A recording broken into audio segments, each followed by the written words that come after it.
जय माता दी दोस्तों, राधे राधे, जय श्री कृष्णा। कैसे हैं आप सब दोस्तों। आज भक्त और भगवान की एक सच्ची कहानी बताने जा रही हूँ, जिसको सुन के आपके रोंगटे खड़े हो जाएंगे। ये बात तो आप सब लोगों ने सुनी ही होगी कि भक्त के वश में भगवान है। और दोस्तों, ये बात बिल्कुल सच है कि अगर हम दिल से उनको मानते हैं तो भगवान हमारे साथ हमेशा ही रहते हैं, हमारा हर काम में हाथ बटाते हैं। दोस्तों, आपने बहुत कहानी सुनी होगी जिसमें भगवान उनके साथ उनके हर काम में हाथ बंटवाते हैं। जैसे ब्रह्मानंद गुरु जब सिर पर गट्ठर लेकर आते थे तो उनका गट्ठर अपने आप उनके सिर से ऊपर उठकर आता था। उसी प्रकार कृष्ण भक्त जनाभाई जब घर के काम करती थी और काम करते समय भगवान के भजन करती थी, तो जब वह थक जाती थी तो उसका आधा काम खुद भगवान करते थे। इसी तरह नरसी भक्त की बेटी का भात भगवान खुद आकर भरते हैं। दोस्तों, भगवान तो हमेशा ही हमारे साथ हैं, बस वो तो हमारी श्रद्धा और भाव देखते हैं कि हमारी श्रद्धा उनके ऊपर कितनी है और भाव कैसा है। ऐसी ही घटना आज एक बुढ़िया की मैं आपको बताती हूँ। एक बुढ़िया गुरु गोरखनाथ के दर्शन करने आती है। जाते टाइम एक दुकानदार की दुकान से वो गुरु गोरखनाथ की मूर्ति चुरा लेती है।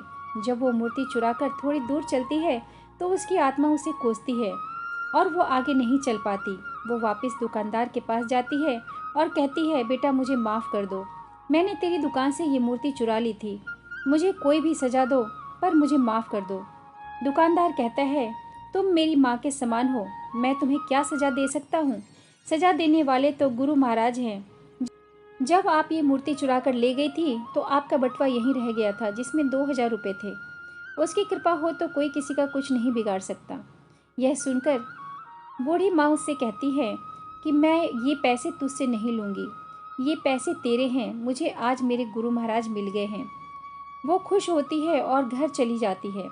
वो हर रोज़ खाना खाने से पहले गुरु गोरखनाथ को खाना खिलाती है, नहलाती है, कपड़े बदलती है और हर रोज़ ऐसे ही पूजा करती है। एक दिन वह बीमार हो जाती है और अपनी बहू को गुरु की सेवा करने के लिए कहती है। उसके बाद उसकी बहू के हाथ से मूर्ति छूट जाती है तो बुढ़िया माँ रोने लगती है और जिद करने लगती है कि डॉक्टर को बुलाकर लेकर आओ, गुरु को चोट लग गई है। जब बहू समझाने के बाद भी वह नहीं मानती तो उसका वहम खत्म करने के लिए उसका बेटा डॉक्टर को बुलाकर लेकर आता है। और जब वह डॉक्टर वहम मिटाने के लिए मशीन लगाकर देखता है तो मूर्ति का दिल धड़कने लगता है। डॉक्टर बहुत घबरा जाता है और बार बार मशीन लगाकर देखता है, तब भी ऐसे ही धक धक धक धक की आवाज़ आती है। डॉक्टर बहुत घबरा जाता है और बूढ़ी माँ के चरणों में पड़ जाता है। दोस्तों, सच्ची भक्ति हो तो अपने भक्तों की लाज बचाने के लिए भगवान जरूर आते हैं। आज के लिए इतना ही, आगे चर्चा जारी रहेगी। तब तक के लिए जय माता दी, राधे राधे, जय श्री कृष्णा।